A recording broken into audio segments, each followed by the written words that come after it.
మకర రాశి వారికి డిసెంబర్ నెల మాస ఫలితాలు తెలుసుకునే ప్రయత్నం చేద్దాం. మరి ఈ నెలలో గోచార రీత్యా మకర రాశిలోకి శుక్రగ్రహ సంచారం ప్రారంభమైంది డిసెంబర్ నెల 2వ తారీఖు నుంచి. ఈ ఒక్క గ్రహ ప్రభావంతో మకర రాశి వారి యొక్క అన్ని సమస్యలు కూడా పరిష్కారం అవడం జరుగుతూ ఉంటుంది. మకర రాశి వారికి శుక్రుడు యోగకారకుడు. అంటే ఒక కేంద్రానికి ఒక కోణానికి బాధ్యత వహిస్తున్నటువంటి శుక్రుడు ఒక విధంగా వీళ్ళకి ఒక ధనయోగాన్ని ఒక రాజయోగాన్ని ఇవ్వడం జరుగుతూ ఉంటుంది. స్వభావ సిద్ధంగా శుక్రగ్రహం లక్ష్మీ అమ్మవారి అంశగా చెప్పబడుతుంది. అంటే శుక్రుని యొక్క అధిదేవతగా అమ్మవారు ఉండడం వల్ల శుక్రుని యొక్క స్థితి ద్వారా శుక్రుని ద్వారా మనకి అమ్మవారి యొక్క కృప అనుగ్రహం లభిస్తూ ఉంటుంది. అయితే ప్రస్తుతం యోగకారకుడైనటువంటి శుక్రుడు ఈ మకర రాశిలో ఇంచుమించుగా నెల చివరి వారం వరకు సంచరించడం జరుగుతుంది. దీనివలన ఏంటంటే ఒకటి దశమాధిపతిగా రాశిలో ప్రవేశించడం వల్ల జాతకుడు స్వతంత్రంగా ఉపాధి అవకాశాలు పొందడం జరుగుతూ ఉంటుంది. అంటే ఎవరి సహకారం లేకుండా వృత్తి ఉద్యోగాల్లో ప్రవేశించడం కానీ ఏదైనా ఇంటర్వ్యూలో సెలెక్ట్ అవ్వడం కానీ ఉద్యోగంలో స్థిరపడడం కానీ జరుగుతూ ఉంటుంది. పంచమాధిపతిగా ఉండడం వల్ల ఏంటంటే ఒక విధంగా తన టాలెంట్ రుజువు చేసుకుంటాడు. తనలో ఉన్నటువంటి విద్వత్తుకు తగిన గుర్తింపు రావడం జరుగుతుంది. అలాగే చాలా హ్యాపీగా సంతోషంగా ఆనందంగా ఉండడం జరుగుతుంది. అంటే పంచమమే మరి పూర్వపుణ్యస్థానం. దాన్ని బట్టే జాతకుడు సంతానం అతని యొక్క రాజ్యాభిషేకం అధికారం పదవి ఇవన్నీ కూడా పంచమ స్థానం బట్టి లభిస్తాయి. అటువంటి పంచమాధిపతి శుక్రుడు రాశిలో సంచరించడం ఒక విధంగా జాతకుడికి ఈ రాబోయే 25 రోజుల్లో ఏదో ఒక అద్భుతం అదృష్టం జరగబోతుంది. సో శుక్రుడు స్త్రీ గ్రహం కాబట్టి చాలా వరకు స్నేహ సహకారంతో జాతకుడు తన యొక్క అదృష్టాన్ని పరీక్షించుకోవచ్చు. అది స్త్రీ అన్నప్పుడు మదర్, అలాగే అక్కగారు, వదిన గారు, భార్య, కుమార్తె ఏదైనా ఆ అర్థంతో తీసుకోవాలి తప్ప వేరే అర్థంతో భావించడం అనేది భావ్యం కాదు. మొత్తం మీద ఏంటంటే స్త్రీల సహకారంతో జాతకుడు అభివృద్ధి సాధిస్తాడు. దీని తర్వాత ఇంకొక అద్భుత యోగం ఏంటంటే ఈ రాశి వారికి 11వ స్థానంలో ఏర్పడినటువంటి బుధాదిత్య యోగం. ఇది జాతకుల్లో వ్యక్తిగతంగా అతని టాలెంట్ పెరిగే విధంగా సహాయపడుతుంది. అలాగే విద్యార్థులకి ఇది వారి తెలివితేటలు తగిన గుర్తింపు ప్రదర్శన జరిగే అవకాశం ఉంది.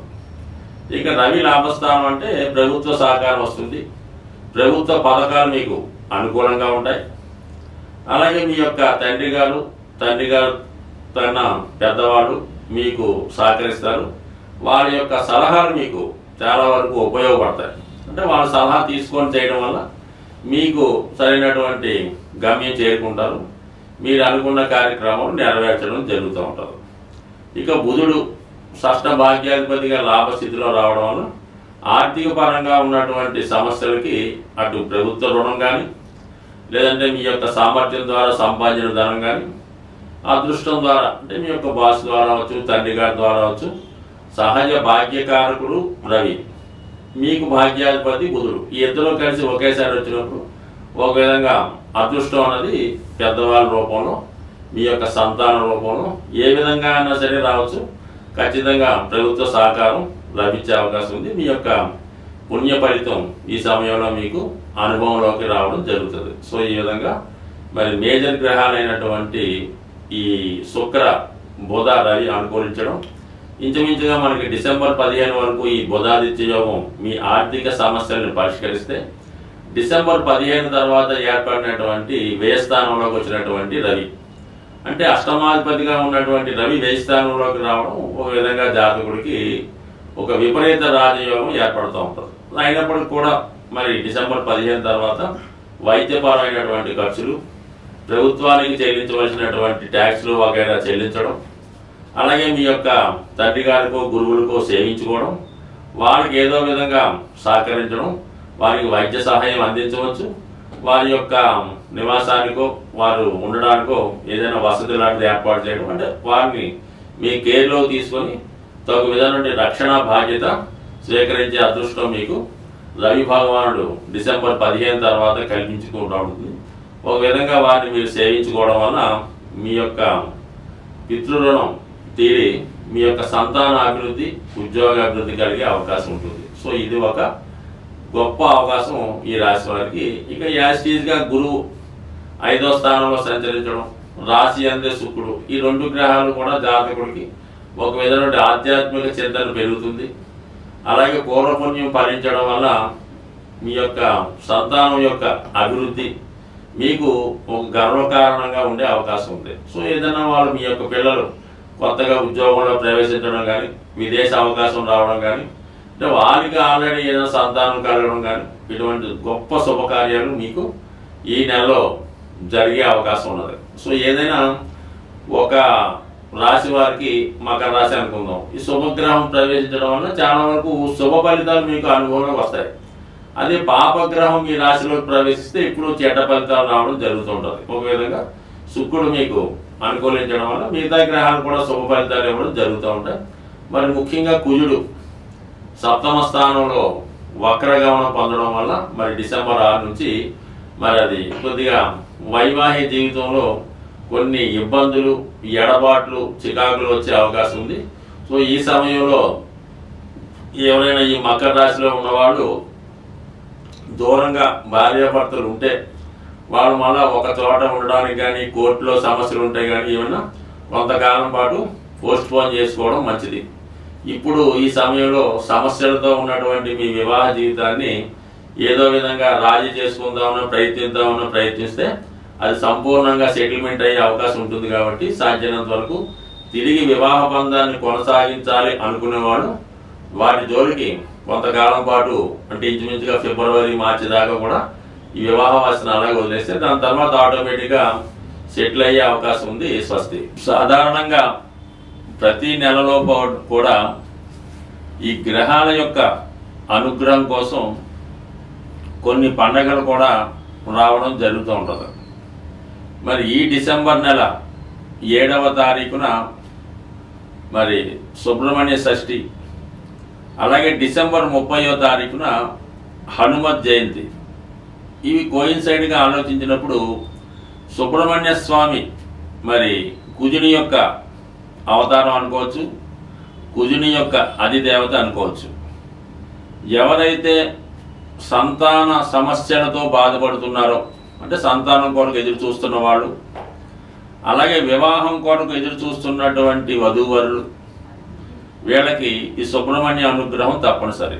దాని తర్వాత చాలామందికి సంతానం కలిగినప్పటికీ కూడా వారి యొక్క ఎదుగుదల కరెక్ట్గా లేకపోవడం, తరచూ వాళ్ళకి ఏదో చిన్న చిన్న అనారోగ్య సమస్యలు రావడం, ఇవన్నీ కూడా మరి సుబ్రహ్మణ్య స్వామి యొక్క అనుగ్రహంతో తగ్గిపోవడం జరుగుతుంది. అటువంటి వారు, అలాగే ఎక్కువగా రుణ సమస్యలతో బాధపడుతున్నవారు, భార్యాభర్తల మధ్య అనుకూలత లేనివారు కంపల్సరిగా ఈ డిసెంబర్ 7వ తారీఖున విధి విధానంగా ఉపవాసం ఉండి సుబ్రహ్మణ్య స్వామిని ప్రత్యక్షంగానూ పరోక్షంగానూ ఆరాధించడం వల్ల మరి వీలైన మటుకు మరి అనుకూలం లేనివారు వారు గృహంలోనే సుబ్రహ్మణ్య స్వామి వారిని ఫోటో దగ్గర శ్రేష్టమైనటువంటి ఆవు పాల్లో కొద్దిగా తేనె వేసి నైవేద్యంగా పెట్టి, ఎవరైతే మరి ఎవరికైతే సంతానం కావాలో వాళ్ళు, వివాహం కావాలో వాళ్ళు సంపూర్ణంగా దాన్ని ప్రసాదంగా స్వీకరించడం ఒక క్రియ ద్వారా కంపల్సరీగా వాళ్ళకి సమస్యలు సాల్వ్ అవుతాయి. అలాగే హనుమత్ జయంతి 30వ తారీఖున హనుమంతుడు ఏ కోరికన్నా తీర్చగలడు. మరి ఈ కలియుగంలో హనుమంతుడు ఇచ్చినంత తొందరగా ఏ గ్రహం కూడా, అంటే ఏ దైవం కూడా మనకి అనుగ్రహాన్ని ఇవ్వలేదు. అసలు శనిగ్రహ అనుగ్రహం కావాలన్నా, కుజగ్రహ అనుగ్రహం కావాలన్నా హనుమంతుని యొక్క ఆరాధన తప్పనిసరిగా ఉండాలి. ఇక ఈ డిసెంబర్ 30వ తారీఖున హనుమత్ జయంతి సందర్భంగా మరి సాధారణంగా ఎవరైతే మరి ఆర్థిక సమస్యలు, వివాహ సమస్యలు, భార్యాభర్తలు, ఈ రెండు కూడా సేమ్ కుజుడు సంబంధించినవి అనుకుందాం. అటువంటి వారు ఈ హనుమత్ జయంతి రోజు తమలపాకులతో స్వామిని పూజ చేయించి అష్టోత్తరం అర్చించి, వీలైతే వడమాల అంటే తయారు చేయించవచ్చు, వడలో తయారు చేసి నైవేద్యంగా పెట్టి భక్తులకి పంచిపెట్టడం వల్ల చాలా వరకు వాళ్ళ యొక్క సమస్యలు సాల్వ్ అవుతాయి. ఇంకా ఈ సమస్య, ఈ పరిహారం వల్ల సాల్వ్ అవ్వదన్నది ఉండదు. ఎవరైతే ముఖ్యంగా వివాహ సమస్యలు, సంతాన సమస్యలతో ఇబ్బంది పడుతున్నారో, అసలు ఈ హనుమత్ జయంతి రోజే కాదు, ఏదైనా ఒక మంగళవారం అంటే మీరు ఎంత చేయగలిగితే అంత, ఈ కోతులు తిన్నటువంటి అరటిపళ్ళు కానీ ఏ ఫలాలైనా సరే పర్వాలేదు, అలాగే బెల్లం, అలాగే శనగపప్పు, ఇవన్నీ కూడా మిక్సీగా చేసి సాధారణంగా రోడ్ల మీద గట్టా కాకుండా ఒక ప్రశాంతంగా ఊరి చివరిలో ఉన్నటువంటి ఎక్కడైతే కోతులు ఉంటాయో ఆ తోటలో కానీ రోడ్డుకి దూరంగా కానీ కోతులకి ఆహారంగా వేయడం వల్ల, అంటే ఏదో ఒకటో రెండో కాకుండా అవి ఖచ్చితంగా మరి ఒక లంసంగా ఉండాలి, ఏదో ఒక 2 అరటిగెలలో అలామాట. ఆ విధంగా కోతులకి ఆహారం పెట్టడం వల్ల ఇంతవరకు కూడా ఈ సమస్య జరగలేదన్నది మాత్రం ఉండదు. ఒకసారి వీలైతే హనుమత్ జయంతి రోజు ఒకసారి ప్రయత్నం చేసి చూడండి. అంటే దీర్ఘకాలిక సమస్యలతో ఉన్నవాళ్ళు, ఇక మనకి వేరే దారి లేదు అనుకున్నవాళ్ళు ఈ కొద్దిపాటి రెమెడీ చేయడం వల్ల సంపూర్ణంగా మీకు ఎక్కడి నుంచి వస్తుందో అనుగ్రహం కానీ కంపల్సరిగా మీ యొక్క సమస్యలు సాల్వ్ అయ్యే అవకాశం ఉంది. స్వస్తి.